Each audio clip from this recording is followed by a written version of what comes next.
ನಮಸ್ಕಾರ ವೀಕ್ಷಕರೇ, Raghu Educare and public information YouTube ಚಾನೆಲ್ಗೆ ಸ್ವಾಗತ. ರಾಜ್ಯದ ರೈತ ಬಾಂಧವರಿಗೆ ಬೆಳೆ ವಿಮೆ ಪರಿಹಾರ ಹಣ ಹಾಗೂ ಪಿಎಂ ಕಿಸಾನ್ ಸಮ್ಮಾನ್ ನಿಧಿ ಯೋಜನೆಯಡಿಯಲ್ಲಿ ಗುಡ್ ನ್ಯೂಸ್ ಬಂದಿದ್ದು, ರಾಜ್ಯದ ರೈತರಿಗೆ ಯುಗಾದಿ ಹಬ್ಬದ ಬಂಪರ್ ಕೊಡುಗೆ ಅಂತಲೇ ಹೇಳಬಹುದಾಗಿದೆ. ಹೌದು ಸ್ನೇಹಿತರೆ, ನೀವು ರೈತರಾಗಿದ್ದರೆ, ರೈತರ ಮಕ್ಕಳಾಗಿದ್ದರೆ ಈಗಲೇ ಈ ವಿಡಿಯೋಗೆ ಲೈಕ್ ಮಾಡಿ, ಸ್ಕಿಪ್ ಮಾಡದೆ ವಿಡಿಯೋವನ್ನು ಕೊನೆವರೆಗೂ ನೋಡಿ ಮಾಹಿತಿಯನ್ನ ತಿಳಿದುಕೊಳ್ಳಿ. ಅದಕ್ಕೂ ಮುಂಚೆ ನೀವು ಇನ್ನೂ ನಮ್ಮ ಚಾನಲ್ಗೆ ಸಬ್ಸ್ಕ್ರೈಬರ್ ಆಗಿರದಿದ್ದರೆ ಈಗಲೇ ಕೆಂಪು ಅಕ್ಷರದಲ್ಲಿರುವ ಸಬ್ಸ್ಕ್ರೈಬ್ ಪದದ ಮೇಲೆ ಕ್ಲಿಕ್ ಮಾಡಿ, ಪಕ್ಕದಲ್ಲಿ ಬರುವ ಬೆಲ್ ಬಟನ್ ಅನ್ನು ಒತ್ತಿ ಆಲ್ ಅಂತ ಸೆಲೆಕ್ಟ್ ಮಾಡಿಕೊಂಡು ನಮ್ಮ ಚಾನಲ್ ಅನ್ನು ಸಬ್ಸ್ಕ್ರೈಬ್ ಮಾಡಿಕೊಳ್ಳಿ. ಬನ್ನಿ ಮಾಹಿತಿ ಏನೆಂದು ತಿಳಿಯೋಣ. ಹೌದು ರೈತ ಬಾಂಧವರೇ, ಬರದಿಂದಾಗಿ ಬೆಳೆ ನಷ್ಟ ಅನುಭವಿಸಿ ಸಂಕಷ್ಟದಲ್ಲಿದ್ದಂತಹ ರೈತರಿಗೆ ಯುಗಾದಿ ಹಬ್ಬದ ಸಂದರ್ಭದಲ್ಲಿ ರೈತರ ಖಾತೆಗೆ ಬೆಳೆ ವಿಮೆ ಪರಿಹಾರ ಹಣ ಜಮೆ ಮಾಡಲಾಗುತ್ತಿದೆ. ಈ ವಿಷಯ ರೈತರಿಗೆ ಹಬ್ಬದ ದಿನದಂದು ನೆಮ್ಮದಿಯನ್ನ ತಂದಿದೆ.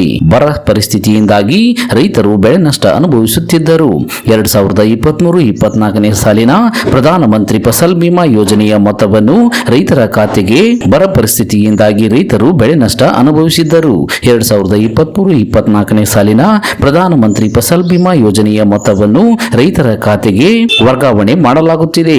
ಕಳೆದ ಮುಂಗಾರು ಅವಧಿಯಲ್ಲಿ ಹಲವಾರು ಬೆಳೆಗಳಿಗೆ ಬೆಳೆ ವಿಮೆ ಕಂತು ಪಾವತಿಸಿದ ರೈತರ ಬ್ಯಾಂಕ್ ಖಾತೆಗೆ 3-4 ದಿನಗಳಿಂದ ಪರಿಹಾರ ಹಣ ಜಮೆಯಾಗುತ್ತಲಿದೆ. ಬರಗಾಲದಿಂದಾಗಿ ಕಂಗೆಟ್ಟಿದ್ದಂತಹ ರೈತರಿಗೆ ವಿಮೆ ಪರಿಹಾರ ಮೊತ್ತ ಯುಗಾದಿ ಹಬ್ಬದ ಬಂಪರ್ ಗಿಫ್ಟ್ ಅಂತಲೇ ಹೇಳಬಹುದು. ರಾಜ್ಯಾದ್ಯಂತ ಒಟ್ಟು 10 ಜಿಲ್ಲೆಗಳ ರೈತರ ಖಾತೆಗೆ ಬೆಳೆ ವಿಮೆ ಹಣ ವರ್ಗಾವಣೆ ಆಗುತ್ತಿದೆ.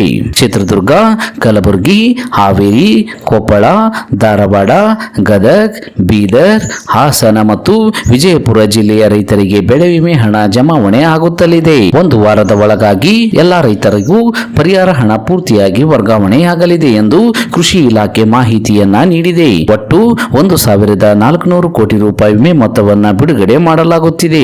ಇನ್ನು ಪಿಎಂ ಕಿಸಾನ್ ಸಮ್ಮಾನ್ ನಿಧಿ ಯೋಜನೆಯಡಿಯಲ್ಲಿ ಬಿಗ್ ಅಪ್ಡೇಟೆಡ್ ಮಾಹಿತಿಯೊಂದು ಬಂದಿದ್ದು, ಪಿಎಂ ಕಿಸಾನ್ ಸಮ್ಮಾನ್ ನಿಧಿ ಯೋಜನೆಯ 17ನೇ ಕಂತು ಶೀಘ್ರವೇ ವರ್ಗಾವಣೆ ಆಗಲಿದೆ.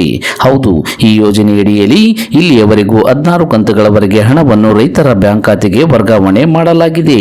ಇದೀಗ 17ನೇ ಕಂತಿನ ಹಣಕ್ಕಾಗಿ ರೈತರು ಕಾಯುತ್ತಿದ್ದಾರೆ. ಹೀಗೆ 17ನೇ ಕಂತಿನ ಹಣಕ್ಕಾಗಿ ಕಾಯುತ್ತಿರುವಂತಹ ರೈತರಿಗೆ ಅತಿ ಶೀಘ್ರದಲ್ಲೇ 17ನೇ ಕಂತಿನ ಹಣ ವರ್ಗಾವಣೆ ಆಗಲಿದೆ.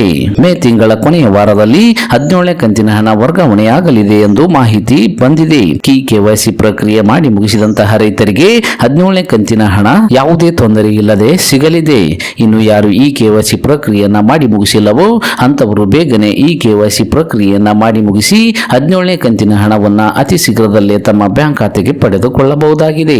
ಇದಿಷ್ಟು ಇವತ್ತಿನ ಪ್ರಮುಖ ಮಾಹಿತಿಯಾಗಿದ್ದು, ಆದಷ್ಟು ಈ ಮಾಹಿತಿಯನ್ನ ಎಲ್ಲ ರೈತ ಬಾಂಧವರಿಗೂ ತಲುಪುವವರೆಗೂ ತಪ್ಪದೆ ಶೇರ್ ಮಾಡಿ. ಈ ವಿಡಿಯೋವನ್ನ ಕೊನೆವರೆಗೂ ನೋಡಿದ್ದಕ್ಕೆ ಧನ್ಯವಾದಗಳು. Thanks for watching this video. Please subscribe for more videos. If you like this video, click the like buttons and give your comments.